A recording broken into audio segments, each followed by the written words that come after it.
Bueno, vamos a seguir con la segunda parte de lo que veníamos trabajando, el capítulo del irigoyenismo a la década infame. Estamos dentro de lo que es historia y política de la educación argentina. Y bueno, en esta segunda parte vamos a entrar en lo que se llama la década infame, siempre focalizándonos, poniendo el punto en la cuestión educativa, ¿sí?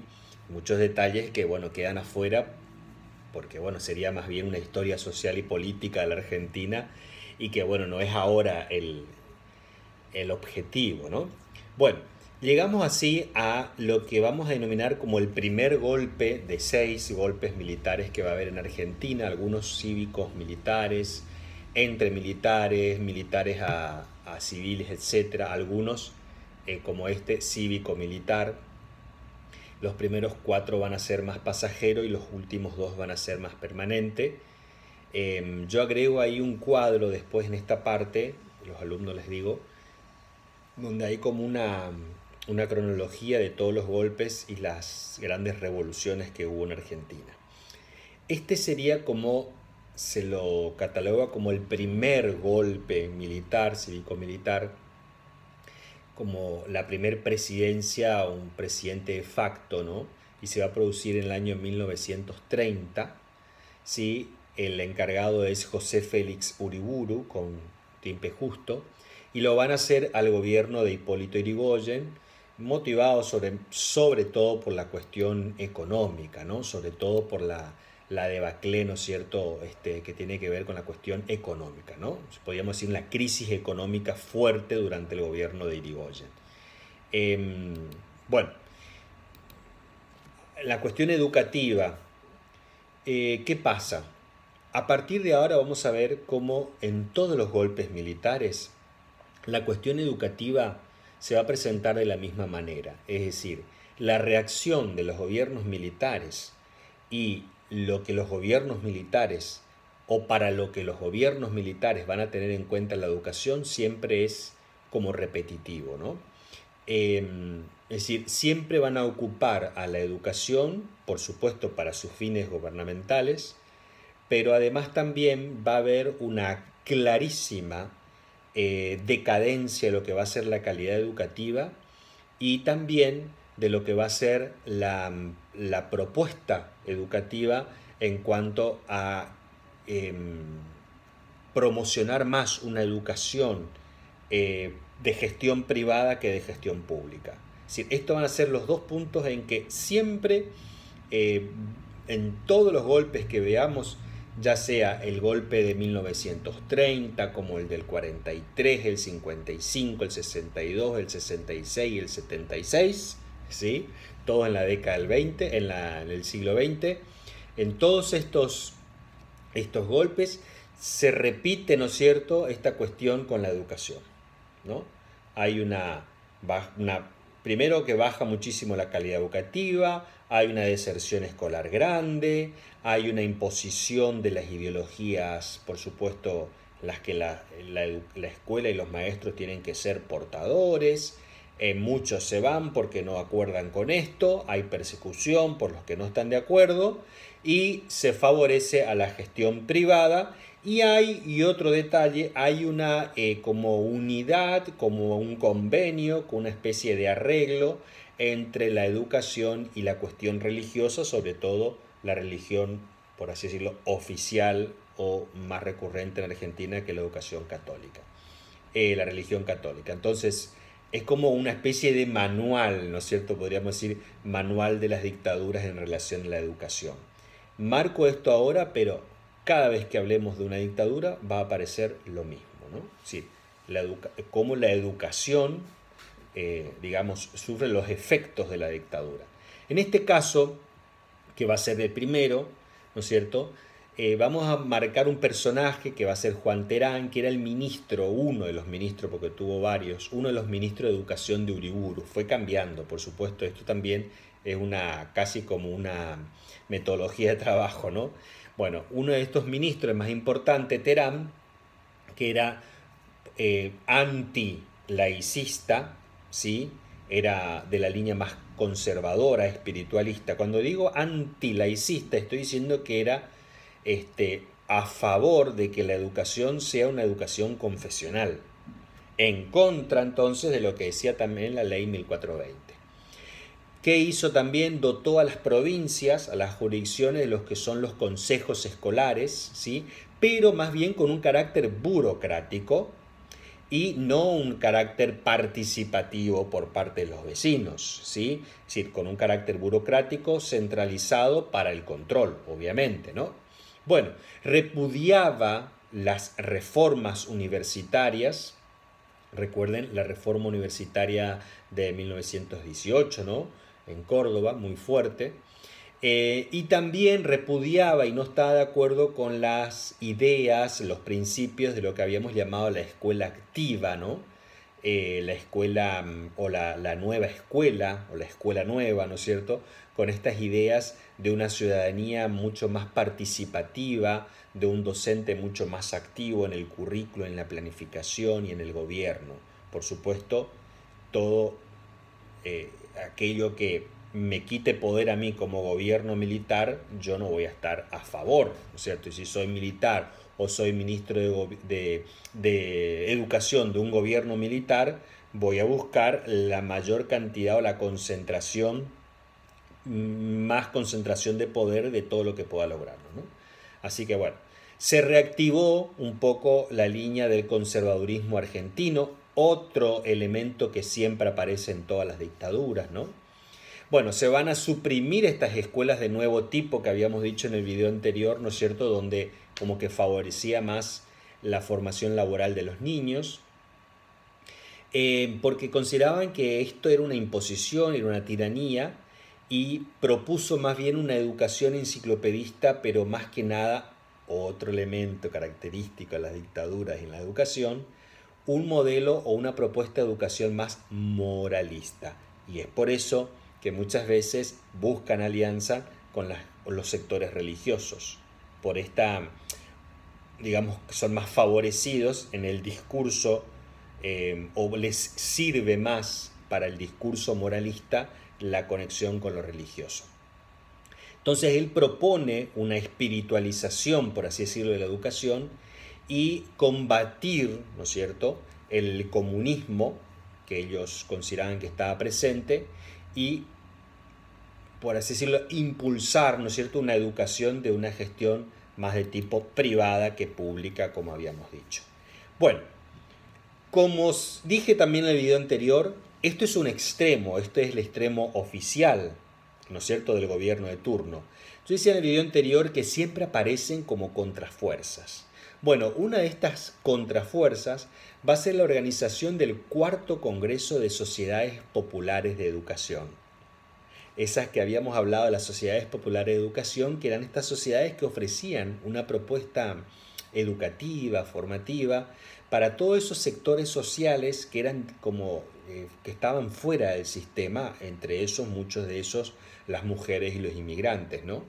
No había una propuesta educativa para ellos. Todo estaba concentrado más que nada en la formación de los niños, en el nivel primario. Entonces, ¿quiénes participaron de este Congreso de las Sociedades Populares? Bueno, libres pensadores, anarquistas, socialistas, aquellos que eran partidarios de esta escuela nueva, activa, vecinos, trabajadores, sindicalistas, docentes, es decir, unió o congregó, más que unió, congregó a todos esos sectores sociales que estaban en contra, por supuesto, de la imposición más militarizada del gobierno. Se lograron algunos acuerdos, como ser la lucha contra el analfabetismo, los cooperativismos escolares, las escuelas populares, ¿no es cierto?, las instituciones, la inauguración o el resurgimiento de las instituciones escolares y deportivas, bueno, la educación de adultos, capacitación laboral, artística, etc. Es decir, volver al espíritu de lo que fueron las sociedades populares de educación. Bueno, llegando ya al 43, a 1943, entre 1943 y 44, recuerden que en el 43 tenemos otro golpe de Estado, no vamos a meternos ahora, pero educativamente entre el 43 y el año 44, surge, digamos, las propuestas de educación laboral. Hay como un reverdecimiento de estas propuestas para la educación laboral, cosa que era siempre muy discutido, ¿no?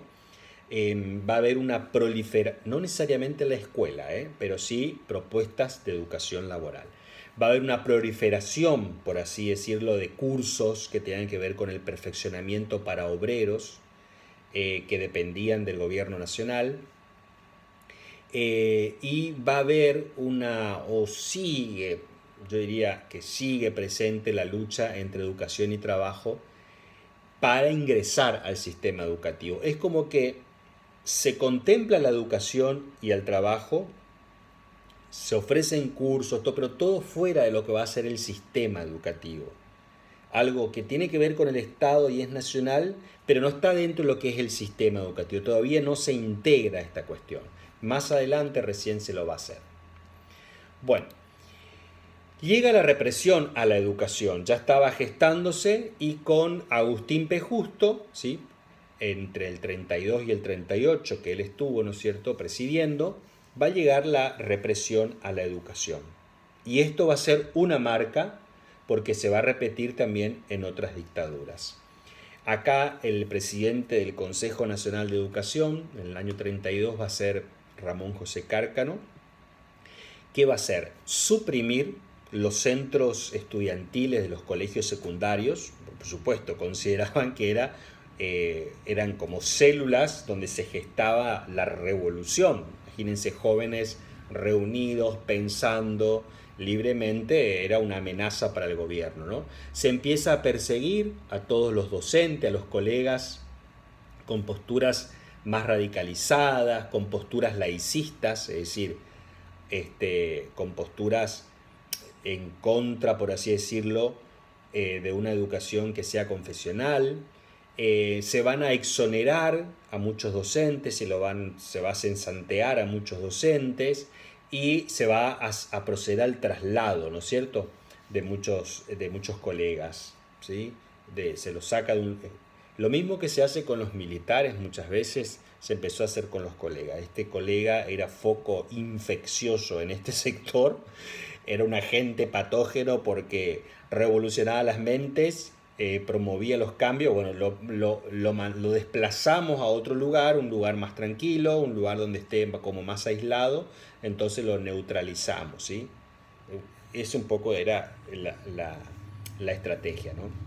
Se establecieron estrictas normas, ¿cierto?, para el ejercicio de la docencia, es decir, para ser docente hay que cumplir con esta reglamentación, con estas pautas, con estos principios, y eso era algo muy exigente, muy duro, ¿no? Se va a ordenar, ¿sí?, se va a reestructurar y darle más fuerza, más poder a la enseñanza privada, ¿sí?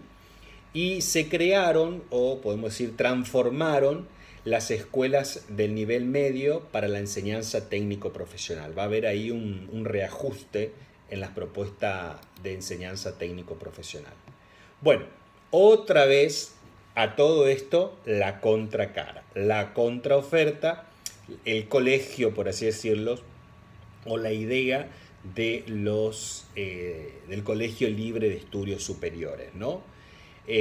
Acá van a aparecer grandes influyentes en la currícula, ¿cierto?, con una postura más liberal, ¿no es cierto?, por supuesto en contra de estas imposiciones militarizadas por parte del gobierno, que van a ser este grupo de docentes que van a defender el espíritu y la letra de la ley 1420, van a defender el laicismo en la educación y van a defender la reforma universitaria que habíamos visto.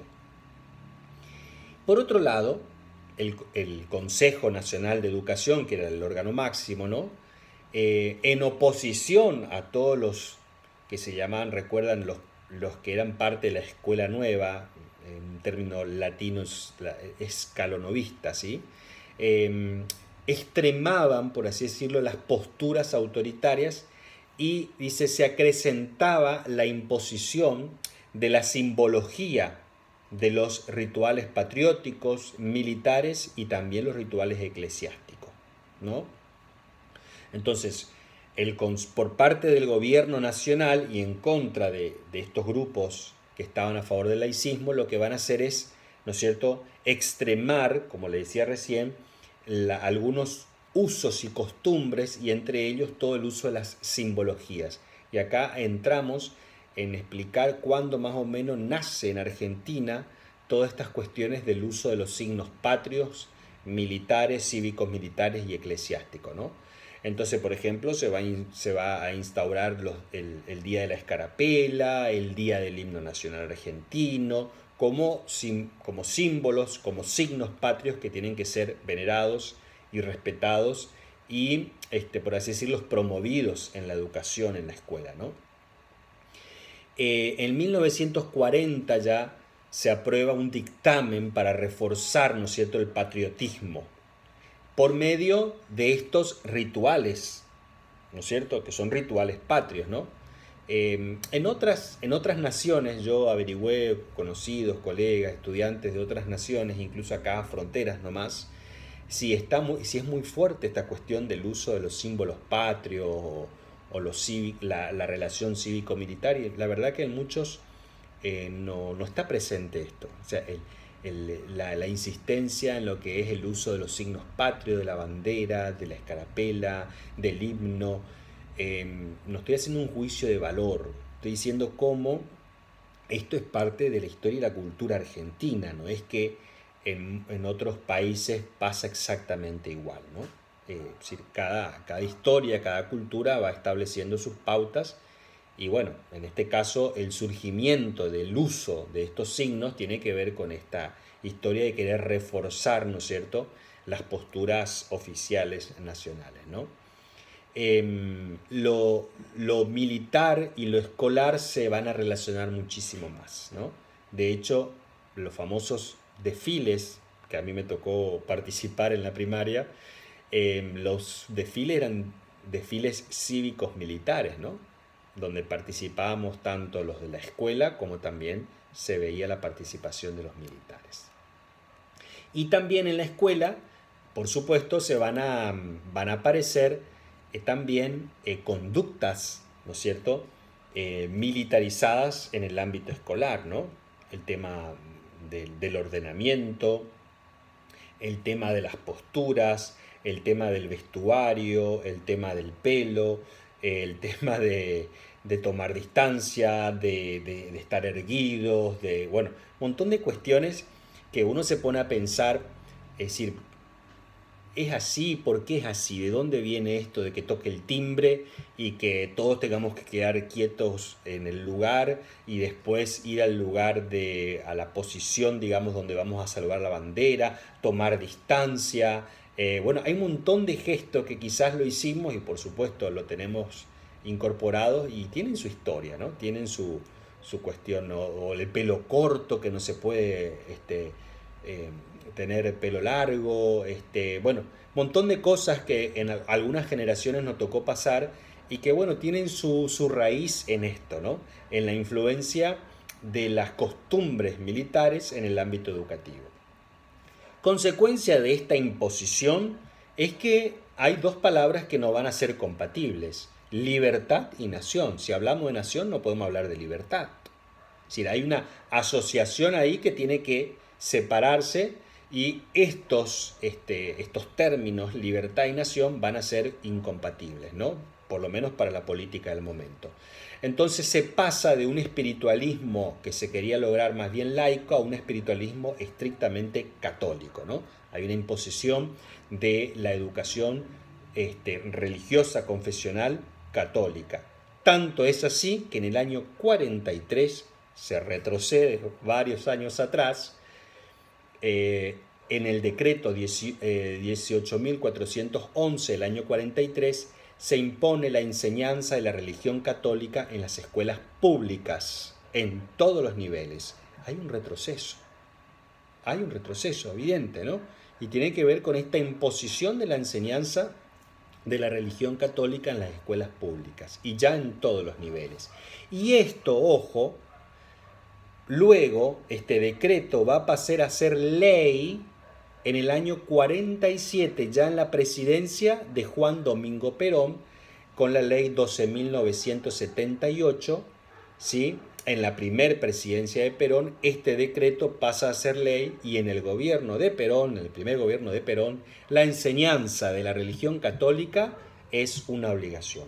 No así después en el gobierno, en el segundo gobierno de Perón, ya cuando aparece también en escena Eva Duarte, esta alianza que había con la iglesia, siempre muy unido el peronismo con la iglesia en este tiempo, se va a romper y las relaciones ya pasan a ser otras. Bueno, eso aparte, pero quería remarcar porque este decreto del 43 después se convierte en ley en el 47, donde se impone la ley, se impone la enseñanza religiosa. En el año 44, todo esto ya es una gestación de lo que va a ser después un importante golpe de Estado, donde después va a llegar también al peronismo, el peronismo en esta historia que va a ser el capítulo siguiente, ¿no? En el año 44 se dan muchos enfrentamientos entre docentes y el interventor ya del Consejo Nacional de Educación va a declarar en comisión, ¿no es cierto?, a todo el personal, ¿sí? Y dejó cesante a más de 238 educadores por actividades que consideraba contrarias a la nación, consideraban inmoralidades, delitos en contra del gobierno y la educación nacional. En el año 45, ¿sí?, va a crecer, va a aumentar esta oposición al gobierno por parte de los docentes. Hay una enemistad, un enojo muy grande con el gobierno de turno y esto va a traer sus consecuencias y sus rupturas irreconciliables. Los docentes no teníamos un estatuto claro sobre cómo debíamos ser, de cómo debíamos estar en la sociedad, de las garantías que teníamos, y esto era un gran haber, por así decirlo, y con todo este panorama es que va a entrar en juego, ¿no es cierto?, y en acción después el peronismo. Bueno, vamos a dejar acá este video y bueno, invito a la lectura, a reforzar los conocimientos con el texto, con las técnicas, metodologías que quieran. Les dejo el PowerPoint y este video que trata de ser solamente una motivación, ustedes lo van a completar con sus estudios. Bueno, muchísimas gracias, muchas gracias y nos vemos en el próximo video.